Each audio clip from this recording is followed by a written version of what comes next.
it is so funny because all of us were probably thinking this. They were like, okay, we can bring our water bottle, but can we put our bag to put our stethoscopes? And they're like, no bags. And they're like, where would we put our stethoscopes then? And they're like, faculty got really quiet and they're like, around your neck? And all of us were like, oh, yeah, yeah, that's where people usually put their stethoscopes. But that just shows like how new we were to all of this. Yeah, I think that's people don't tell you that you're emotionally also going to be tested in medical school. Hello, and welcome to the Med School Years podcast. I'm Deana.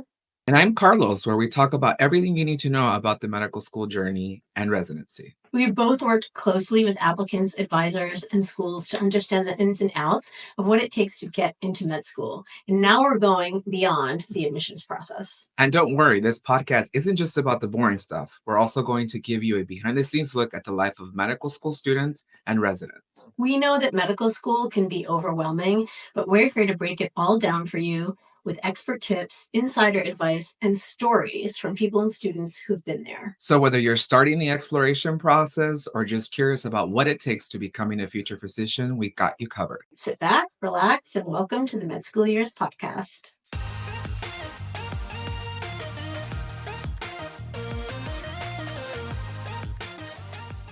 Hi, everyone, and welcome to the Med School Years podcast. I'm Deana, here with my co-host, Carlos. We're super excited today to welcome Kasthuri, who is entering M4 at Emory University School of Medicine. Super excited to have you here today, and thank you. Thank you so much for having me. I'm very, very excited to be here. Good. Thank you. I'm going to start off with something from your past, okay? You are a graduate from Hopkins, undergrad.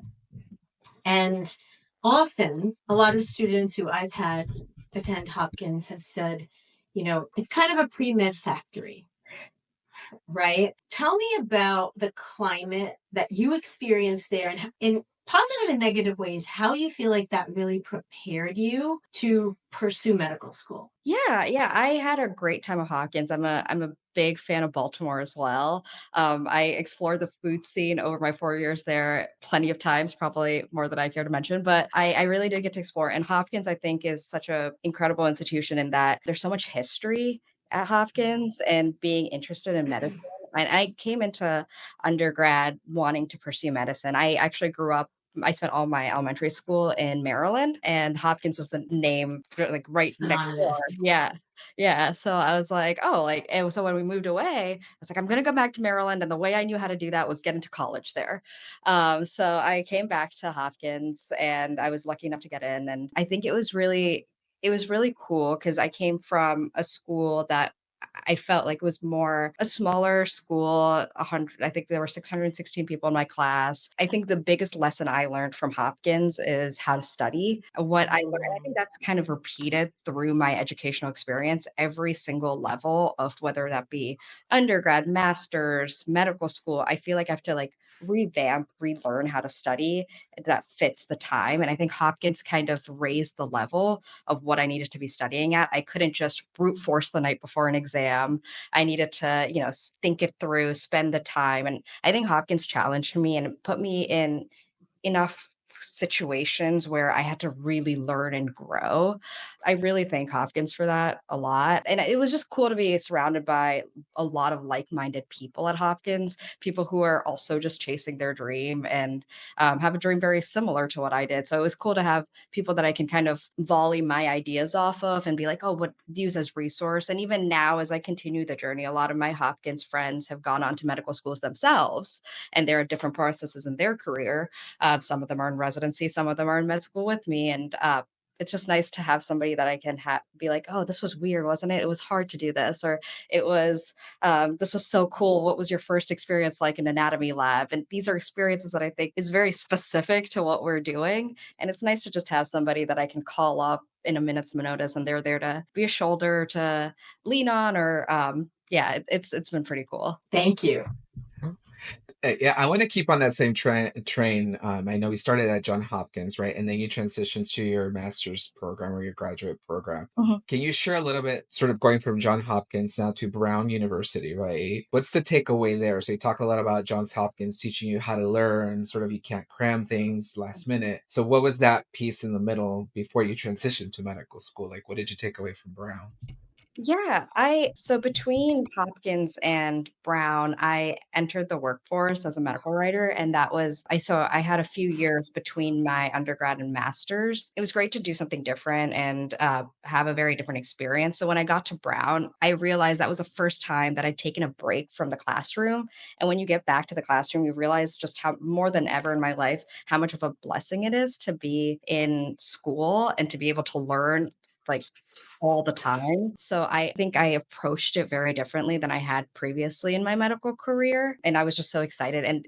I think as we get older and older and more schooling we do, it becomes more and more tailored to our interests. I think Brown was more just learning how to focus on a curriculum that's not set. Like I don't choose my classes anymore. They choose where I go. And I thought that was really cool because somebody had sat down and picked out and like curated this curriculum for me. So it was beautifully thought out. And that was really, really cool. And to just kind of learn in their space was pretty awesome. Thank you for sharing that. It's definitely an insight, right? Going from classroom workforce back to classroom, I think it gives you a different perspective for sure. I Mhm, mean, it shapes a lot of what your path looks like, especially going into this field. mhm. You mentioned something about medical writing. That in between, I mean, you graduated Hopkins in 2018 and you started med school in 2022, correct? Okay. Yes. So it's 4 years, Yeah. right? And in between, you had your path is a little different. It is. You didn't necessarily take traditional kinds of clinical roles or research roles. You kind of went in a totally different direction. So, talk to us a little bit about that and how you feel the writing experience has prepared you for med school. Because we often work with students who the writing is just not there. It's not there. But it's really important, right, to get through medical school to know how to write. Yeah. So, talk a little bit about your experience with that career in those four Yeah. years and how it's helped you now at med school. Yeah. So my journey with medical writing started the summer after my first year of college. I'm from Houston, but that's where my parents live now. And over the summer, I got an internship in medical writing at MD Anderson, and I took it. And I don't know if I knew what to expect at that time, but it was just I didn't know. I loved reading. Still love reading. I'm a bookie through and through, or a bookworm through and through. But I didn't know if like I'm an author or, like I'm not gonna write, I'm no JK Rowling, I don't think, but I like writing. I like words and I like science. And I was like, this is the perfect marriage. Let me explore it a little bit. And I think the experience at MD Anderson was extremely formative. And I really enjoyed going to work every day. I really enjoyed talking to the people. I got to meet with the researchers. I got to meet with the rest of the medical writing team. And it was a very inclusive, just really cool experience. And I continue to explore that in different ways throughout the rest of my undergraduate experience through whatever opportunities I could get to write a blog or write research summaries. And I continue to like kind of hone that skill. So when I graduated, that just seemed like the most obvious next step is to continue to explore it a little bit more. Then when I started working in the workforce, medical writing, I went through the research route and worked for a research organization. And I loved it. I thought there was a lot of collaboration. I got to work with the statisticians. I got to work with the data management team. And I really felt like a part of the team. And I felt like medical writing it's such a beautiful marriage of medicine and the sciences and the humanities. And I think being a physician is all about communication, and medical writing really helps you hone that skill and that like it makes it easier to communicate, I think, in some ways for me. Thank you. Yeah. It looks like you developed a passion in something that you found, right? Like this is something that you did. I'm sure you added this experience to your application as you were applying to medical school. What was the defining moment or experience that you said, this is the reason why I want to be a doctor? Was it this particular experience or was it a culmination of different things that led you down this path? Yeah, so I knew that I wanted to be a doctor. I mean, that was the first thing and only thing I've ever said. I mean, at some point I said I wanted to be an astronaut doctor, not that there's a lot of people in Oh, space that be. aerospace Yeah, makes sense. It's like yeah. 10, it's rare. Rare. Well, I was like, I can name all the planets. Why wouldn't I go up there? Um, but then over time, I was like, all right, doctor. But I don't know if I had answered the question, why medicine in my head till I became a medical writer.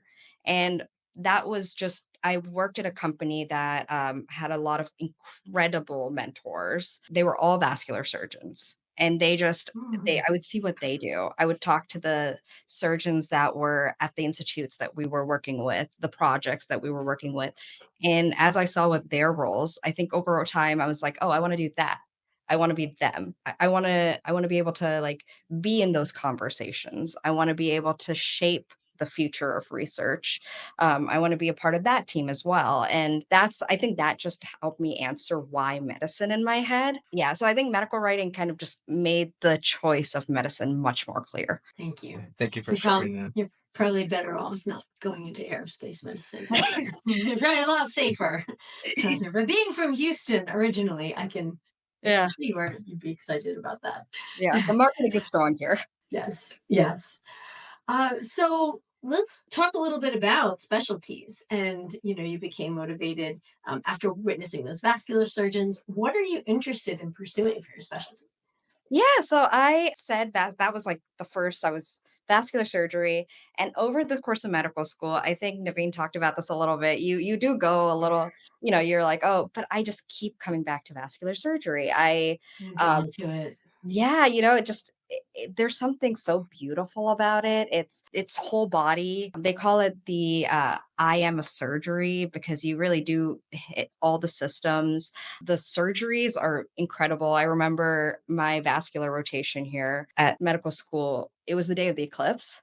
And I mean, the coolest thing of the day should have been the eclipse, but we were doing like a thoracic outlet syndrome case where you go into the thoracic cavity, and the surgeon said, "Oh, why don't you just slide your hand in there to help?" And I got to feel the beating heart against my hand. Oh, so And exciting.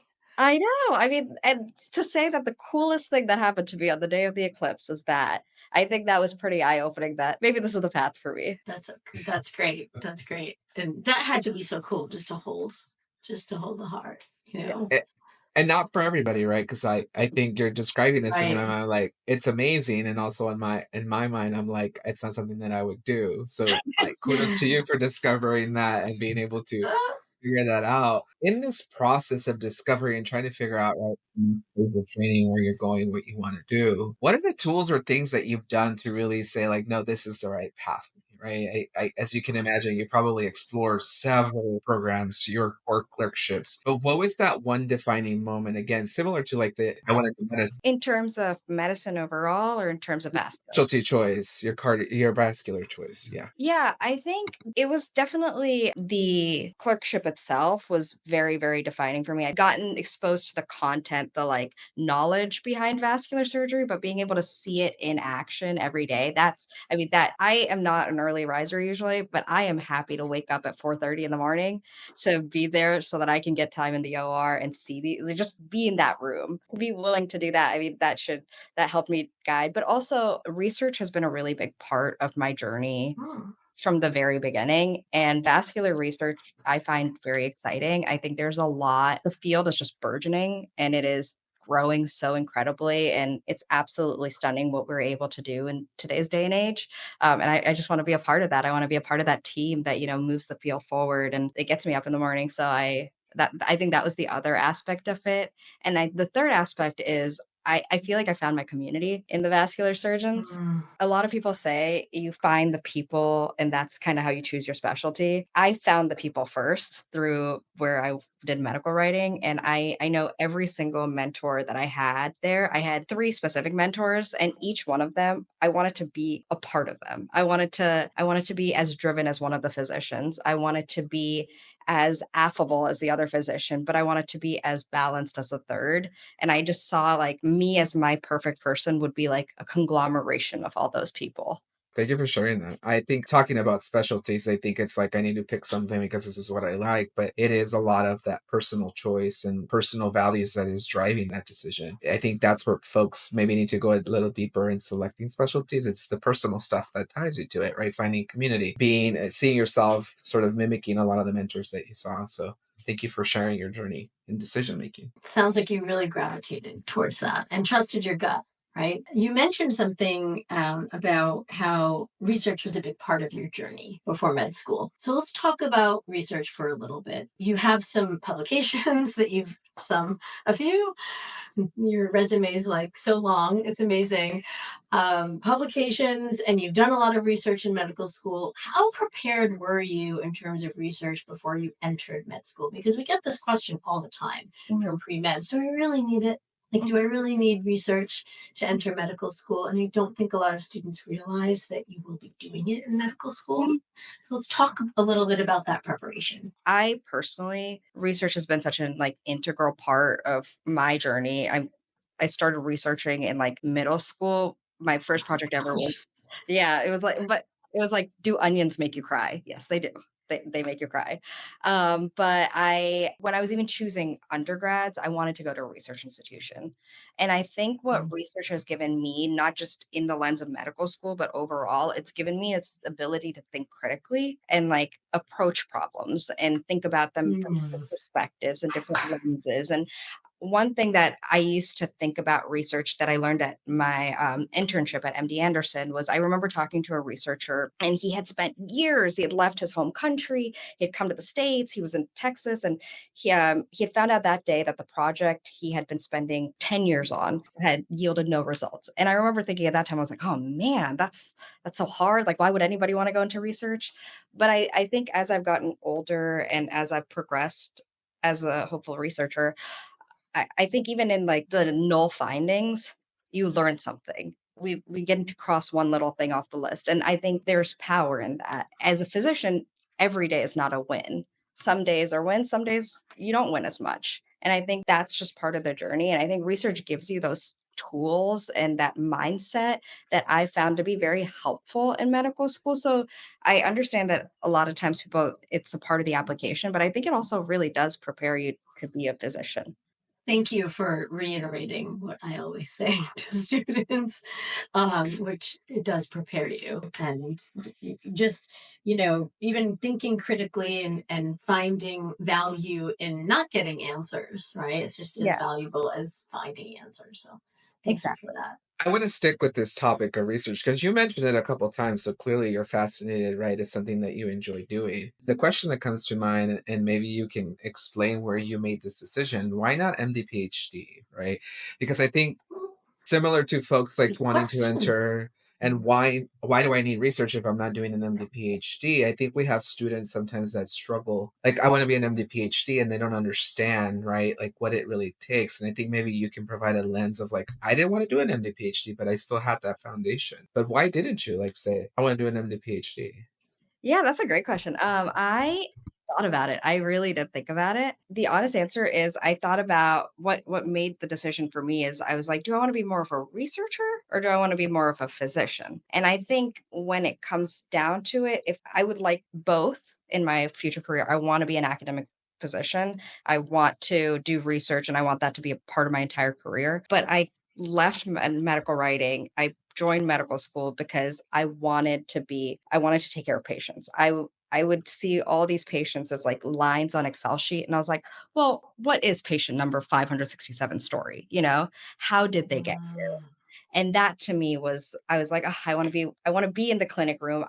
Really do love talking to patients, hearing their story. And so when is a dial, I think I want it tuned a little bit more towards the physician side. And I want it to be having taken 4 years. I think the other aspect of it is having taken 4 years, getting a master's, working. I just wanted to be on that other side of taking care of patients. I think that was the other part of my decision making. But I agree with you. It's a very personal decision making process. Thank you. Again, you made the choice, right? And you knew that defining moment. Mm. I think it helps guide future applicants and anybody deciding, right, MD, PhD, or just MD. And for you, it was truly the patient connection. That's what you saw yourself spending most of your time, but still have an affinity for research, which is nothing wrong. You just chose the path that was best for you. So Yeah. thank you for shedding some light on that. Yeah. I'm going to shift gears a little bit towards Emory. Yeah. Okay. Very popular medical school. Like, a lot of students apply. I find a trend with students who I work with who do get admitted to Emory that they're very creative types.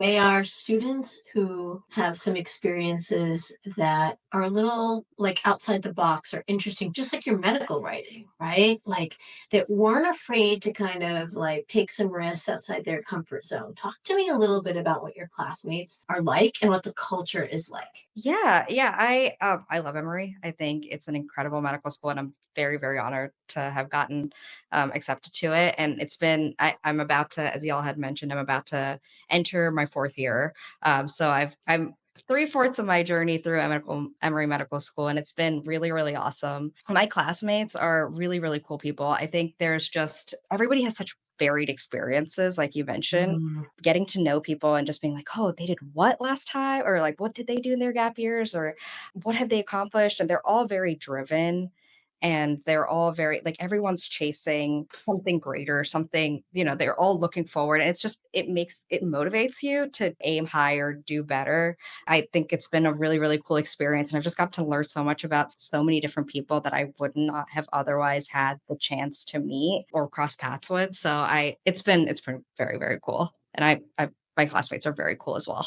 It's so nice to hear that. I mean, the feedback is fantastic, and just hearing that, like, it's a motivating group of people, right? I mean, when it comes, Carlos and I will help students create a school list of schools to apply to, and you just when you don't see that motivation to want to aim high, do better, and a list is full of competitive institutions, it's like, how do you it's hard, right, to guide students towards the right fit for them. But this honestly was the perfect fit for you. Yeah.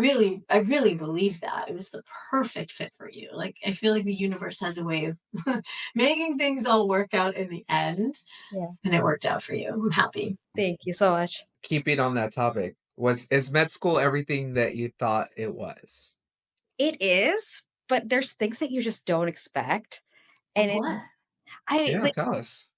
So, I mean, like, I think when you come into medical school, we're just, like, blown away. You're sitting in this lecture hall during orientation, and they're just telling you a bunch of things. They're like, "Oh, the next 4 years are gonna be transformative. They're gonna be this and that." And I think for a second Emory does a really, really cool thing where they do our first week of school, right after orientation, they send us into the hospitals, and It's great. yeah, they just we are in a team first week. We have no medical knowledge whatsoever at this point, but we are sent into the hospital. We see patients. And the reason they do that, which I think is really, really cool, is they call it Week on the Wards. And they do it because they don't want our first patient encounter to be with a cadaver before we start anatomy. They want it to Mm. be with a real live patient with stories. And I think that's the like humanity at Emory. It is really beautiful. And so we all go, and we were preparing for this day, and we were all just so excited, and we didn't know, and we had just gotten our brand new stethoscopes, and so they were like, "Bring your stethoscopes for this week," and somebody asked, and it's so funny because all of us were probably thinking this. They were like, "Okay, we can bring our water bottle, but can we put our bag to put our stethoscopes?" And they're like, "No bags," and they're like, "Where would we put our stethoscopes then?" And they're like, faculty got really quiet, and they're like, "Around your neck?"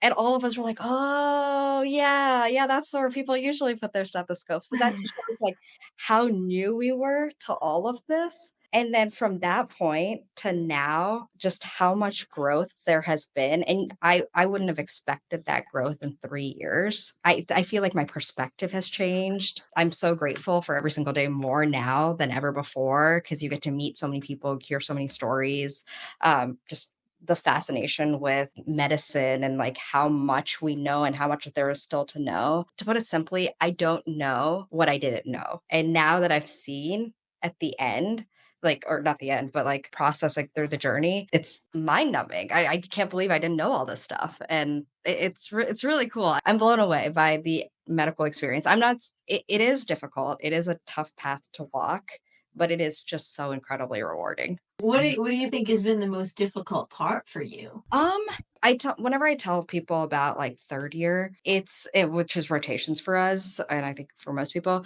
they're really high highs. Like my eclipse story, very high highs, but there's also very low lows, and that is true for certain. For example, my palliative care rotation, it was very, very difficult from an emotional standpoint, and you don't realize how much you end up giving to each patient and how attached you become to their story. Even if you see them for a few hours at the end of their life, you really do get attached to the person and you get attached to their story. And then when they're no longer with you, no longer with us, then the next, it takes more than I expected to give, even if I think you give without even Mhm. realizing you're giving. And I think that's just the humanity in each of us. Yeah, I think that's people don't tell you that you're emotionally also going to be tested in medical school in that way. It's beautiful.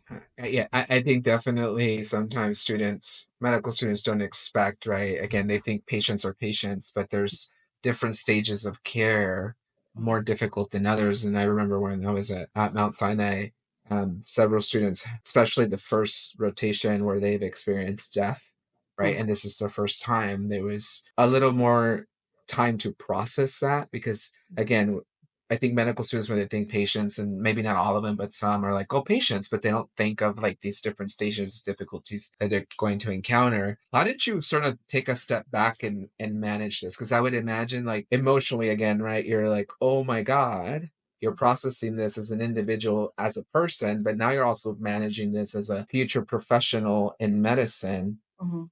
What did you do? Like, how did you process this, right? To make sure that you're not like, no, never mind, I don't want to do this. It's like more of a maybe learning how to cope to continue going forward on this. Mhm. Yeah, I think that goes back to kinda, Deanna, what you asked earlier about Hopkins and the folks at Hopkins. Like, I leaned a lot of my friends who are in medicine and were going through their rotations at the same time or are in residency. I leaned and I asked them, how did you deal with this? How did you keep moving? How did you put one foot in front of the other? But I was lucky to also have a really great group of people in my Emory classmates and friends, and kind of being able to go get lunch with them, go get dinner with them, and kind of talk out the experience. And they'll share something, and I'll be able to share something and kind of process it together. I think through medical school, I've also just had to find like other outlets to distress, like going to the gym or, Being a foodie. yeah, being a foodie. I Yeah. also explored the Atlanta food scene, and I am very happy with what I found.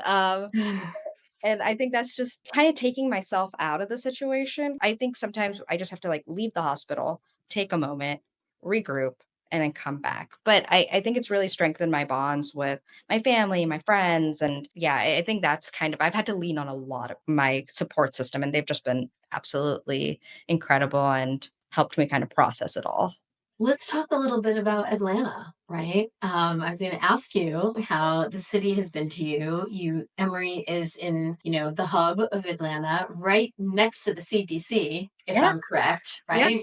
yeah. So that must have been pretty cool to, have been close to the CDC. I don't know how much involvement there is with the students at the med school, but just in general, you're from Texas originally, right? You went undergrad in Baltimore, then Brown in Providence, and now you're in Atlanta. So let's just talk about it.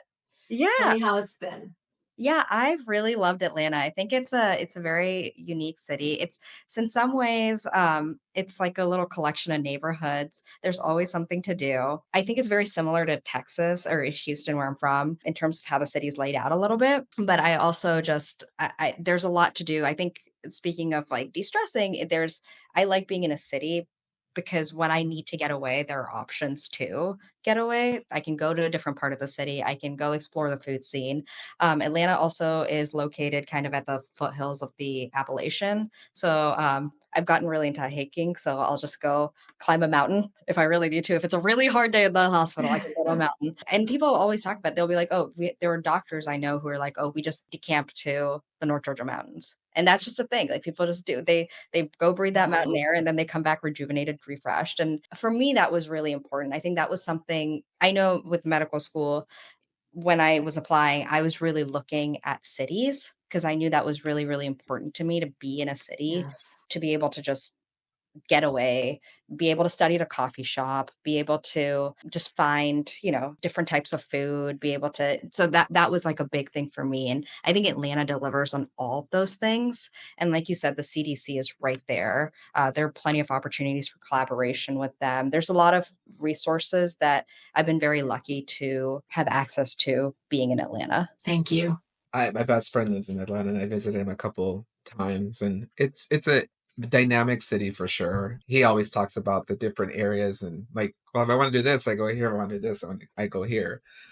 So definitely I can hear him talking as you're sharing about your experience in Atlanta. So talking about you wanting to be in a big city and as you prepare to sort of begin the application process again. It was a little break. Now you're about to begin it again. Mentioning that you've been in a big city or an urban center is important to you. I want to focus a little bit on that residency preparation, right? You talked about your experience, your clinical, your research. Tell us a little bit of what have you done since the beginning of med school to now this point in your journey to prepare you for residency? Because I think sometimes folks think it's like, I go through all 4 years, I'm going to apply and then get to residency, but there's a lot that goes into preparing. Can you tell us a little bit about sort of your journey, what you've done to prepare? Yeah, so for me personally, I came in, like I mentioned before, wanting to be vascular surgery. And when I got here, I tried as much as possible to kind of get to know the vascular surgeons at Emory. Emory is a pretty big institution. They have a lot of different hospitals. Since I was the School of Medicine's at the flagship hospital, I really reached out to the folks at the flagship hospital, and we have a community hospital as well, Grady, which is incredible. And reached and we get to do a lot at Grady as well. So I got to know the folks there as well. And I just reached out. That was honestly what a lot of people told me is they're like, just reach out, talk to the different vascular surgeons there. And my experience, and I think a lot of my friends' experiences, these faculty members, they really do, they want to help you succeed. They want you to be their colleagues like 20 years down the line. They want you, they want to help you as much as possible. And that has been my experience. So as I reached out, a lot of them, so I did it pretty early in my first year. I reached out probably second semester at the latest, but as early as the first semester, I reached out and we created a game plan in terms of what does a good vascular application look like? What does another vascular surgeon want to see? What are important steps, research? What do I need to do in terms of aways or no aways? What should I be doing in terms of experiences right now? And I talked to a bunch of different ones, and everybody basically said the same thing. And so as the process went on, I kind of focused on the things that they emphasized. And then that I built my application based on that. A big part of vascular residency application is research. So that was a big focus of mine throughout. And then go attending conferences for vascular surgery and getting to see what the other research is out there, networking with other vascular surgeons, meeting them from, because it is a pretty small community, just kind of seeing what everybody is doing and what everyone's like. And that's kind of been my preparation until now. And now I'm just putting together the application and getting ready to go for a ways and then applying in September. How many aways are you doing? I'm doing 2. Where? I don't know them fully yet. Yeah, I'm still waiting to hear. Okay.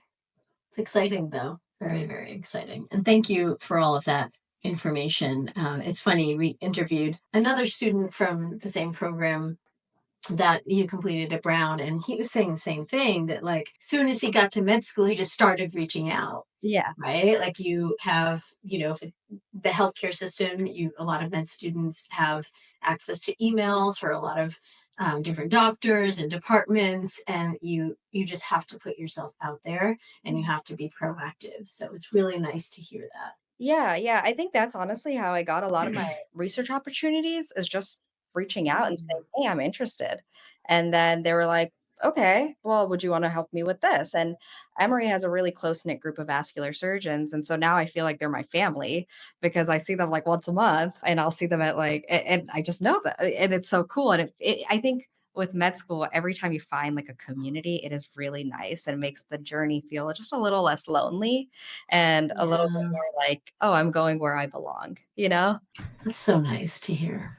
I want to ask you a quick question about you mentioned of like reaching out and doing research and asking and then them saying, do you want to help? I think again, right, to remove these misconceptions, is this research like you have to solve the world's problems or is it like basic research that you could just be like, a project has already started, I'm going to join in and whatever the outcome is, whatever the outcome is. Because again, I think some people in this process, right, as they prepare for residency, they're like, no, I have to have a very robust research and it has to be about this and that. Maybe explain a little bit about the topics or the research that you've been involved. Yeah, yeah. No, I don't everything I don't think will I mean, we'd all love like New England Journal of Medicine publication, but everything, any I think any critical question is a good question. Just getting those juices flowing is a good idea. So some of the research that I've done in medical school is I've been looking at, so two big main areas has been peripheral artery disease and pulmonary embolisms. So I've done research that was in the, when I was a medical writer, was more like the big randomized control trials and kind of figuring out on like big meta-analyses and stuff. And so this time, like the very quantitative heavy research. And this time I wanted to kind of change perspectives a little bit. And so I've been working with a credible faculty mentor who she focuses on more inclusive aspect of medicine. So we're looking at differences in outcomes for patients who have either pulmonary embolisms or peripheral artery disease based on their race, sex, or ethnicity. So we're looking at it from a pretty different lens, and it's been really cool to see. And sometimes, we for the pulmonary embolism project, we've just found something just came like jumped out at us that wasn't even the question being asked. Just once we started asking a question, we found something else, and that's what we ended up presenting on is this other thing, this other finding that was unrelated. And that's what like sparked conversation at the conference. So it was really interesting. I think once you start asking questions, then it just kind of like unravels the thread a bit. And I think that's the cool thing about research, but it doesn't all have to be like you cure cancer the next day, you know? It's a Thank you for process. sharing that. Yeah, it's a process. Thank Yeah. you. Kasthuri, I had the privilege of being one of your pre-med advisors at one point in your journey, and I'm just so honored to have watched you get to where you are today. So I'm going to reverse the role a little bit. I want you to give some advice to aspiring medical students and students who are, in the pre-med process. Maybe something you didn't know back then that you know now. What's one piece of advice that you would give pre-meds? So I would say that it is so good to have a dream, and no dream is too small. And sometimes the process to achieving that dream might be 10 more steps than you thought it would be. But those steps in between are going to be so rewarding over the course of your career. But also, the dream might change a little bit, and that is so okay.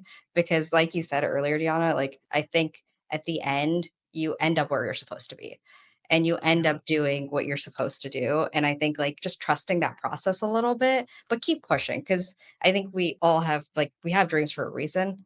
And I think just keep pushing and expect the unexpected, but embrace it too, if that makes sense. It does make sense. And you didn't rush it. And I love that about you and your journey. Thank you. I honestly think that we've learned so much about you and your journey and sort of the intricacies of being a medical writer, research, MD, PhD. It's fascinating to see where you started and where you're going. And I am excited of what's to come next for you. I know the next step is like this very competitive process. I think you talked about before we jumped on, you said I'd taken step one, step two. So you're like getting ready for that. I think the takeaway from this podcast, and I always like to end with a takeaway, is dream big and keep pushing. Yeah. Because you never know where you're going to end. And I love that. I love ending on a positive like takeaway Yeah, tidbit. So thank you for sharing your story with us. I appreciate it. Keep us posted. yeah, Uh sure. as you Please. go into your next phase. Yeah. Maybe we should chat offline a little bit about the foodie scene in Atlanta. Because again, I've been there a couple times. Yeah. Before to go there, and then wherever you end up, we wish you the best of luck as you transition to the next phase of your journey. Okay. Thank you so much. And thank you so much Yeah. for letting me be here today. Yeah. Thank you Thank for you. allowing us to pick your brain and ask you all these questions. We appreciate it. And for your amazing positivity. It's Yeah. refreshing. Yeah. Thank you. All right. Thank you.